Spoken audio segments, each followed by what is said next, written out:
ضلع کلکٹر نظام آباد نارائن ریڈی نے بتایا کہ مزید 2 کیسز کورونا کے سامنے آئے ہیں، جس کے نتیجے میں جملہ 49 کیس ضلع میں درج ہو گئے ہیں۔ ضلع کلکٹر نے بتایا کہ تمام پرائمری رابطے جو دہلی سے آئے تھے، ان کے نمونے جانچ کے لیے بھیجے تھے۔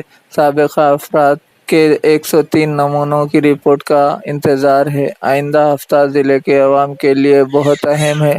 ضلع میں 100% لاک ڈاؤن رہے گا اور عوام گھروں سے باہر نہ نکلے اور گھروں میں رہنے کو ترجیح دیں۔ حکومت کی پابندیوں پر عمل کرے جس سے ہم اس وبا سے بچ سکیں۔